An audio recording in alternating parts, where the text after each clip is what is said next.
Bonsoir et merci d'être avec nous pour ce 23h dans l'actualité ce soir. La population de Moronou rend hommage au président de la République pour ses actions de développement dans cette région. Le chef de l'État était représenté à cette cérémonie par le vice-président Daniel Kablan-Duncan.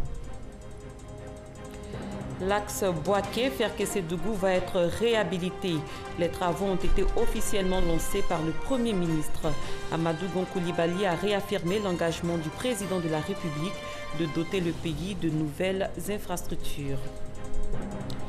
Les responsables du pont Henri Konan Bédié viennent de lever la nouvelle mesure consistant à accepter au poste de péage que le billet ou la pièce de 500 francs CFA. Elle avait été prise il y a quelques jours. Bienvenue pour ce tour de l'actualité. Les populations du Moronou rendent hommage au président de la République Alassane Ouattara. Conduites par l'inspecteur d'État Awan Doli Théophile, elles ont réaffirmé leur soutien au chef de l'État et lui ont dit merci pour ses actions de développement en faveur de la région. C'était en présence du vice-président Daniel Kablan-Duncan qui représentait le président Alassane Ouattara à cette cérémonie. Franck Quadio. Chef-lieu de la région administrative du Moronou, Bongouanou, dans le centre-est ivoirien, accueille le vice-président Daniel Kablan-Duncan dépêché par le chef de l'État. De quoi se réjouir ce jour, les populations reconnaissantes au président de la République Alassane Ouattara, qui a nommé plusieurs de leurs fils, non seulement à des postes de responsabilité dans l'armée et dans des institutions telles l'inspectorat général d'État, mais surtout pour la résolution d'une des grandes préoccupations de la région, l'enclavement. Le bitumage de l'axe Bongouanou-Kotobi à Bongwa a coupé. La fermeture de cette route pendant une quinzaine d'années constituait une entrave importante à l'essor économique du Moronou et de la région voisine de la Mé. Cette situation qui obligeait les automobilistes à un long détour a presque pris fin, car même si la voie n'est pas encore achevée, elle est actuellement littéralement prise d'assaut puisqu'elle permet de raccourcir de presque 1 heure de temps le trajet que nous effectuons. 58 km de voies, un investissement de plus de 27 milliards de francs CFA selon le vice-président Daniel Kablan-Duncan. Aujourd'hui, grâce au président de la République, son Excellence M. Alassane Ouattara, ces choses faites ou presque faites, parce que les travaux lancés en juillet 2016 s'achèveront, je pense, en juillet 2018. Cette voie ouvre de nouvelles perspectives pour le nouveau du Moronou, qui ne sera plus qu'à seulement 2h30 maximum d'Abidjan. L'existant, mais aussi des projections pour un nouveau départ de la région. La première convention d'exploitation d'un gisement de bauxite à Bongouanou. La signature du contrat entre le gouvernement ivoirien et la société Lagune Exploitation Bongouanou, en abrégé LEB,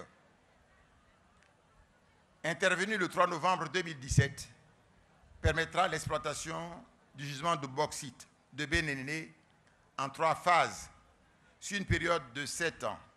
Ce projet, qui nécessitera un investissement global de 220 milliards de francs CFA, concerne des réserves immédiatement exploitables dans une première phase évaluée à 18 millions de tonnes de minerais de bauxite brut, avec une durée de vie de 20 ans au moins. La première phase des travaux débutera le mois prochain et permettra la création de 243 emplois directs et plus de 1000 emplois indirects. Population, élus, cadres et leaders communautaires ont à célébrer ces actions du chef de l'État. Des réjouissances qui se sont poursuivies jusque tard dans la nuit par un spectacle musical de plusieurs artistes du Sérail. Le développement est aussi en marche du côté de Ambol, Gbeke et Tchologo. Le Premier ministre Amadou Gon Coulibaly a donné samedi le coup d'envoi des travaux de réhabilitation de l'axe Bouaké-Ferkessédougou. C'était l'occasion pour le chef du gouvernement de réitérer l'engagement du président de la République de doter l'ensemble du pays d'infrastructures neuves et de qualité. Kader Sogodogo. Circuler sur des routes de qualité dans tout le pays. Une aspiration des populations pour laquelle le président de la République Alassane Ouattara s'est engagé. Le Premier ministre Amadou Gon Coulibaly donne vie à cet engagement. Acte concret, le lancement des travaux de réhabilitation de l'axe Bouaké-Fekese-Dougou. Un geste désormais régulier en Côte d'Ivoire et qui est loin de s'arrêter. Il faut le dire, l'émergence par la route est une réalité et un engagement respecté. Les travaux de renforcement de cette route s'inscrivent dans le cadre des importants investissements d'entretien, de réhabilitation et de construction de routes et d'ouvrages structurants décidés par le président de la République, son Excellence M. Alassane Ouattara. La qualité est le premier facteur qui guide le gouvernement. Je voudrais me tourner vers les acteurs de la chaîne de réalisation des travaux, à savoir les groupements d'entreprises et les bureaux de contrôle, pour les inviter à être des plus appliqués dans la conduite de leurs tâches, afin que les importants efforts financiers que l'État va engager dans ce projet soient amplement et totalement justifiés. Dès lors, la satisfaction de toutes les populations est visible. Un aperçu des travaux qui ont été réalisés sur l'axe Fekese-Dougou-Ouangolo-Dougou. Du bitume neuf. Vu de haut, à la disparition du soleil, on est convaincu du travail qui est en train d'être fait dans le pays. D'où l'intérêt de préserver un climat de paix. L'amélioration des conditions de vie des populations est une préoccupation de tous les instants. C'est le sens de tous les projets annoncés et qui ne peuvent se réaliser que dans la paix.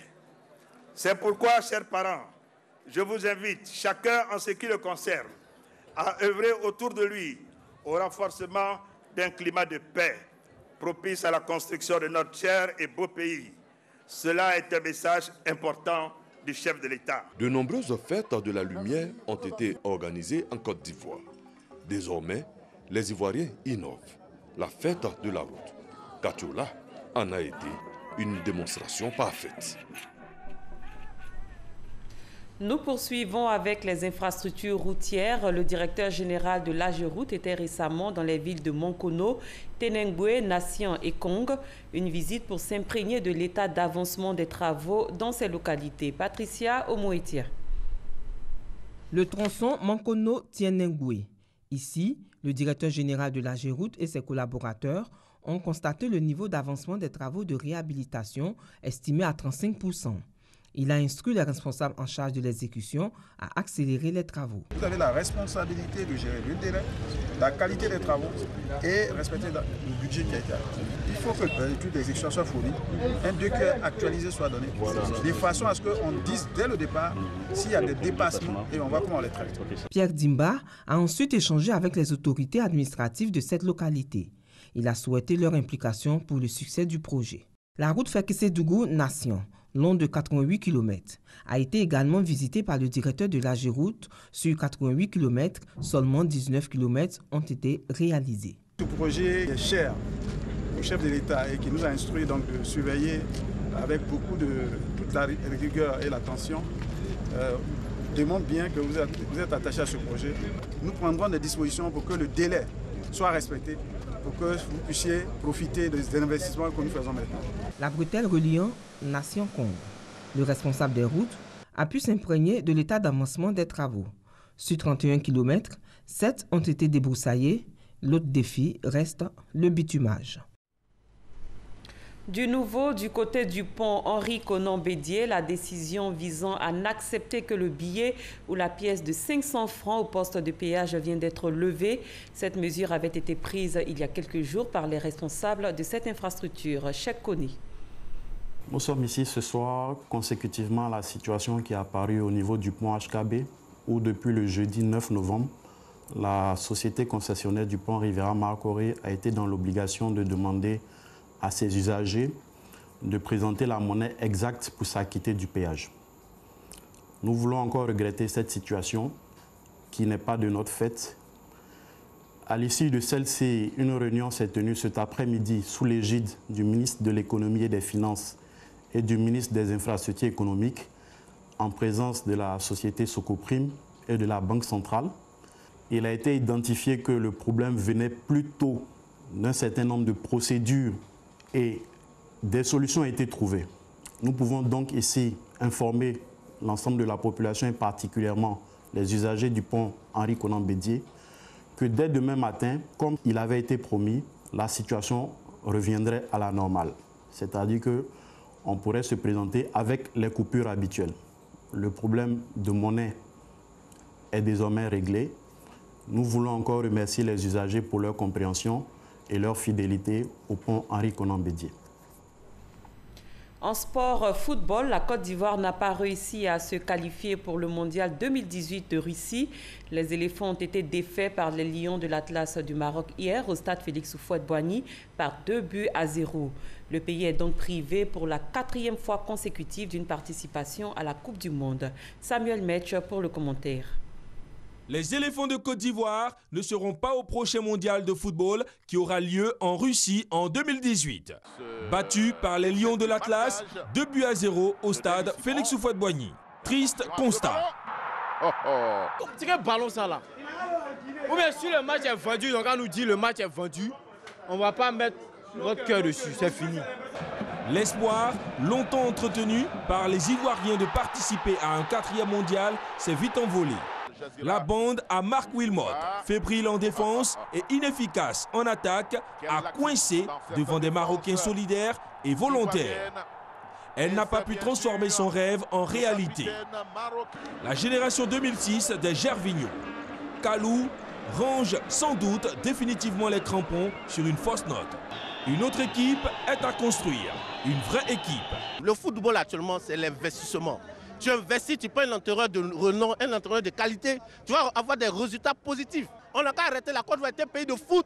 On doit commencer à gagner quelque chose de sérieux. Le football coûte combien? S'ils veulent, on va cotiser et puis on va prendre un entraîneur qui vaut pour le pays. Il faut penser dès maintenant à préparer dans la sérénité et sur le long terme une équipe, un groupe volontaire pour aller à l'assaut de la CAN 2021 d'Abidjan et pourquoi pas la gagner. C'est possible, pourvu que la Fédération ivoirienne de football se mette à la tâche dès aujourd'hui. Dans le domaine sécuritaire, l'unité de lutte contre la criminalité transnationale organisée a démantelé un réseau de trafiquants d'ivoire. Au nombre de 4, ces trafiquants présumés avaient en leur possession des défenses et des queues d'éléphants ainsi que des cornes d'antilope. Abou Sanougou. Les produits concernés comprennent 2 défenses d'éléphants qui pèsent 52 kg chacune et mesurent 1,60 m chacune, provenant d'un éléphant géant que l'on trouve uniquement dans les savanes de l'Afrique australe. 46 queues d'éléphants destinées à fabriquer des bracelets, 6 cornes d'antilope, une peau de serpent et 55 kg d'ivoire, fruit de l'opération menée par l'unité de lutte contre la criminalité transnationale organisée et le ministère des Eaux et Forêts avec l'assistance technique du projet Eagle Côte d'Ivoire, structure spécialisée dans la lutte contre le trafic d'espèces protégées. Opération qui a donc permis d'interpeller 4 individus dans la commune de Koumassi au moment où ils s'apprêtaient à passer la transaction dans le secteur de Ramblay. Les ivoires proviendraient de l'Afrique de l'Est en partance pour la Guinée-Conakry. Concernant les queues d'éléphants, c'est la plus grande saisie jamais réalisée en Côte d'Ivoire. Le trafic illégal d'ivoire est la 3e forme de trafic le plus rentable après le trafic de stupéfiants et d'armes. Parlons environnement. Le ministère de la Salubrité, de l'Environnement et du Développement durable a entamé plusieurs réformes dans le secteur des déchets. Des réformes dont le bien fondé a été expliqué jeudi dernier par le ministre Anne-Désiré Oloto. Grâce Kandou. La ministre Anne-Désiré Oloto face à la presse nationale et internationale ce jeudi. La ministre de la Salubrité, de l'Environnement et du Développement durable explique les réformes dans le secteur des déchets en Côte d'Ivoire. Des réformes qui visent une meilleure organisation et structuration du secteur. Parmi les réformes engagées, on note la dissolution de l'ANASUR, l'Agence nationale de salubrité urbaine, et le Fonds de financement des programmes de salubrité. Ces 2 structures sont désormais remplacées par l'ANAGED, l'Agence nationale de gestion des déchets. Elle sera chargée, entre autres, de contribuer à l'élaboration et à la mise en œuvre des programmes de gestion des différents types de déchets solides, en mettant l'accent sur la valorisation des déchets en vue de promouvoir une économie circulaire. Les sillons sont désormais tracés pour régler la question de la gestion des déchets. La ministre de la Salubrité a entrepris plusieurs chantiers. Abidjan ne sera plus divisé en 20 lots. Abidjan est désormais divisé en 3 lots. L'appel d'offres a permis de sélectionner 2 opérateurs. Les prestations attendues désormais sont les suivantes. La modernisation des opérations de nettoiement avec l'usage de matériel de pointe. La délégation de la construction et de l'exploitation, 2 centres de valorisation et de traitement des déchets. Les déchets ainsi conditionnés, collectés, transportés à partir des points de groupage et de transfert. Quelle est leur destination? Ce sera donc le centre de valorisation et de traitement des déchets. La fermeture et la réhabilitation de la décharge publique d'Apudo. La mise en œuvre de toutes ces réformes démarre en mars 2018. Pour relever le défi de la salubrité, la ministre Anne-Désirée Ouloto appelle à un engagement de chacun. On met le cap sur Paris, la capitale française. La grande chancelière y a décoré les Ivoiriens et amis de la Côte d'Ivoire. Et c'est l'ambassade de la Côte d'Ivoire en France qui a abrité la cérémonie tenue en présence du ministre-gouverneur Robert Begré-Mambé. Il est à noter qu'avant Paris, la grande chancelière était à Dakar au Sénégal et à Rabat au Maroc, où elle a également décoré des ressortissants ivoiriens. David Mobio. Ils étaient plusieurs dizaines à recevoir les insignes de la reconnaissance de la nation ivoirienne au nom du président de la République. Au cours de cette cérémonie de distinction de la diaspora et des amis de la Côte d'Ivoire en France, des personnalités ont été faites commandeurs, officiers ou chevaliers dans l'ordre national et d'autres officiers ou chevaliers dans l'ordre du mérite ivoirien. Tout a commencé par une série d'allocutions, au cours de laquelle l'ambassadeur de la Côte d'Ivoire, Charles Gomis, a remercié la grande chancelière pour l'honneur qu'elle fait à toute la diaspora ivoirienne. Le directeur général des Ivoiriens de l'extérieur, Konaté Isiaka, a quant à lui situé les enjeux de la cérémonie pour les Ivoiriens vivant à l'étranger et pour les amis de la Côte d'Ivoire. Une occasion mise à profit par la grande chancelière, Henriette Dagri-Diabaté, pour revenir sur la coopération ivoiro-française. La Côte d'Ivoire et la France sont liées par des relations séculaires, dont les plus remarquables sont celles initiées par le premier président de la Côte d'Ivoire, le président Félix Houphouët-Boigny, plusieurs fois ministre dans différents gouvernements français. Ses successeurs, notamment le président Alassane Ouattara, ont maintenu et renforcé ces liens au plan économique, culturel, social et sécuritaire. Présent à cette cérémonie pour dire sa reconnaissance aux amis de la France ayant apporté une contribution à la réussite des récents Jeux de la francophonie, le ministre-gouverneur du district d'Abidjan, Robert Begré-Mambé, a apprécié l'initiative de la grande chancelière. C'est un signe pour nos frères et sœurs qui sont dans la diaspora que nous saluons et les amis français qui au quotidien apportent leur contribution au rayonnement de la Côte d'Ivoire sont aussi pour nous une richesse. Je le regarde plutôt comme un chemin et une voie à ouvrir pour que nous allions toujours plus de l'avant au service de la Côte d'Ivoire, au service de nos liens d'amitié avec la France, au service de la prospérité de nos deux peuples et au service d'un continent africain où la Côte d'Ivoire est aujourd'hui en situation et en position grâce à la modernité que le président Alassane Ouattara est en train de donner à la Côte d'Ivoire, de devenir le fer de lance d'une Afrique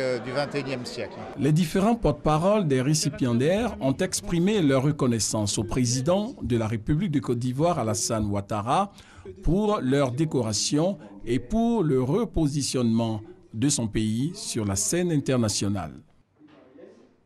En culture, le Golf Hotel à Abidjan a servi de cadre à l'édition 2017 du prix Ivoire pour la littérature africaine. Il a été décerné au malgache Johari Ravalozone pour son roman Vol à vif. Issaïou. Le visage du lauréat du prix Ivoire 2017 pour la littérature africaine d'expression francophone est désormais connu. Sur 6 finalistes, le malgache Johari Ravalozone a séduit les membres du jury par la qualité de ses écrits et la pertinence de sa thématique avec son roman Vol à vif.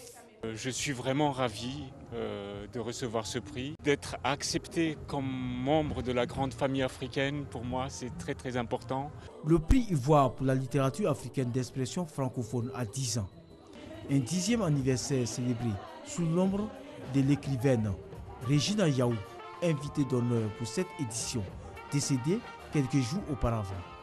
L'émotion m'étreint par la disparition subite de Regina Yaou, qui était mon invitée d'honneur pour cette 10e édition. Je n'aurais pas aimé qu'on soit triste, et c'est pourquoi, avec l'ensemble des acteurs du livre ici présents, vous avez vu que la chaîne du livre était entièrement représentée, avec même la présence de libraires francophones. Je voudrais lui rendre à elle, précisément à Regina Yaou, un hommage mérité. Le ministre de la Culture et de la Francophonie s'est réjoui de la bonne santé de la littérature en Côte d'Ivoire. Le président de l'Assemblée nationale, Guillaume Kibafori Soro, parrain de la cérémonie, a félicité Aquabaculture pour la qualité de son travail dans la promotion du livre sur le continent. Chaque 10 ans, il faut innover, il faut changer, il faut prendre, comme on dit, un nouveau départ. Saisir aussi toute nouvelle opportunité. Et c'est pourquoi la naissance du prix Horizon, innovation majeure apportée au cours de la présente édition, est de bon augure.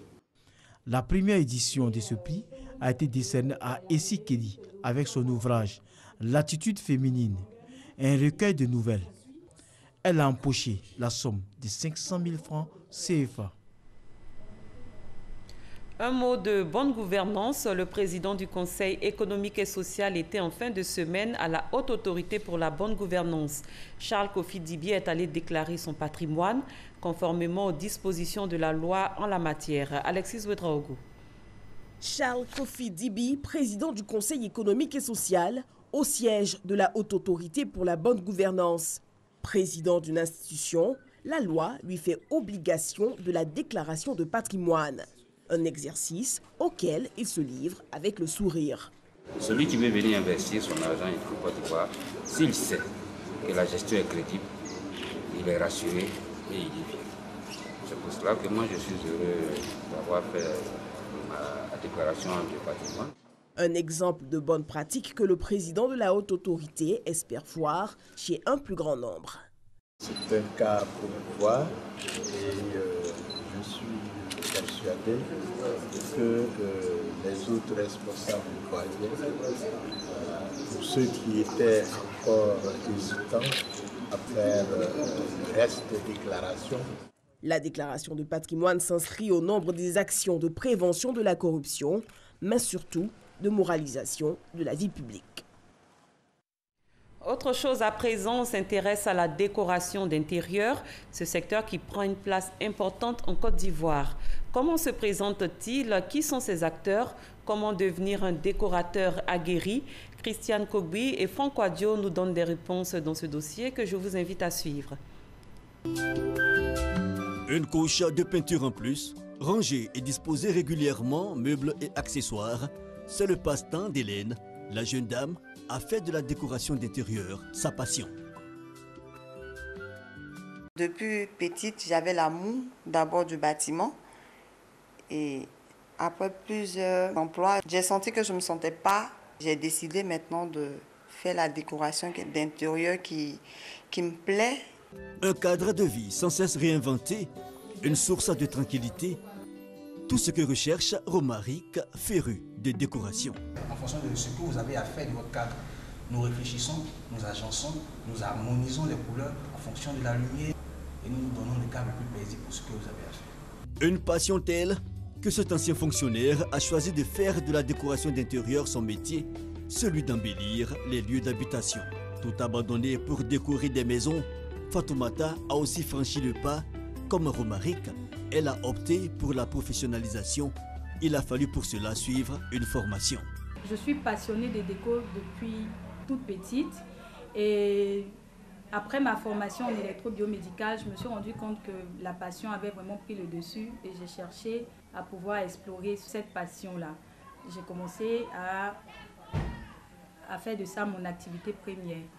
La formation au métier de l'aménagement d'intérieur, toute une philosophie, cette école La seule en Afrique de l'Ouest en a fait une spécialité depuis 2003.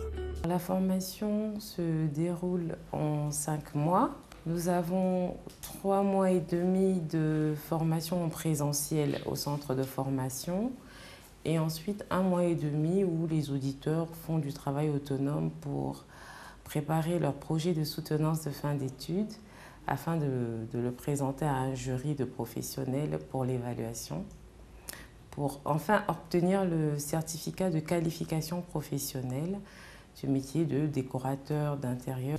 Témoignage de l'intérêt suscité, une centaine d'étudiants venus de pays africains pour la formation qualifiante chaque 6 mois, et cela a raison. Aimer décorer, c'est bien, mais cela nécessite un certain savoir-faire et des critères. Être passionné, ensuite avoir un minimum de créativité quand même, parce que ce sont des métiers, je veux dire, qui vont dans le sens de l'art. Donc il faut un minimum de créativité pour pouvoir suivre les cours. Et ensuite, bon, on essaie de demander aux personnes d'avoir le bac. Décorer son intérieur ou faire appel à des professionnels comme Romaric et Fatoumata, cela est accessible aussi à toutes les bourses et le bien-être, ça n'a d'ailleurs pas de prix. Quels sont les faits qui ont marqué le monde au cours de cette semaine? Alexis Ouedraogo répond à cette interrogation dans ce 7 sur 7.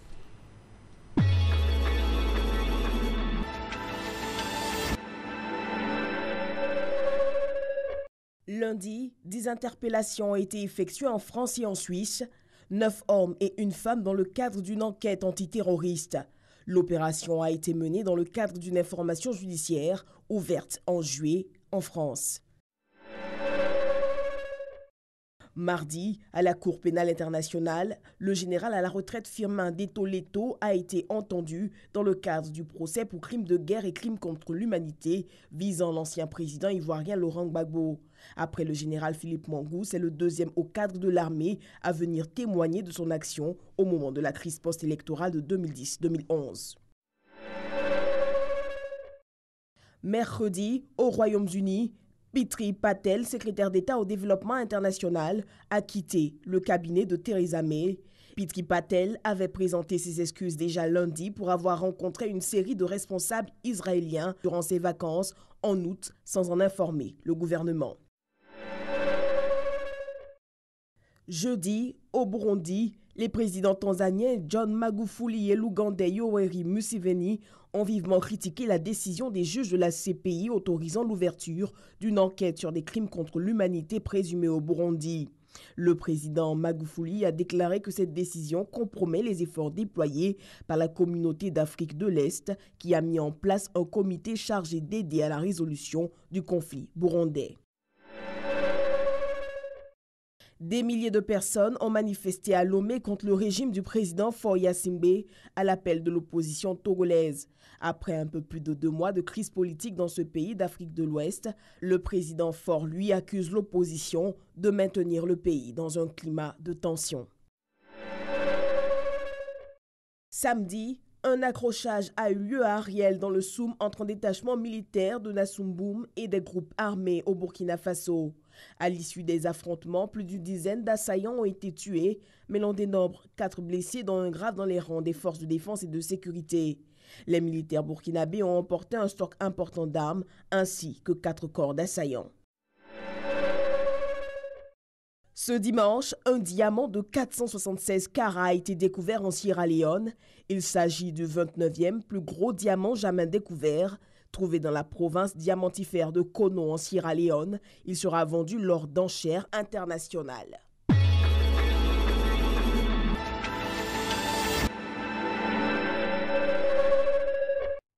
Cette édition est à son terme. Merci de votre fidélité. Excellente fin de soirée. Les programmes continuent sur RTI1.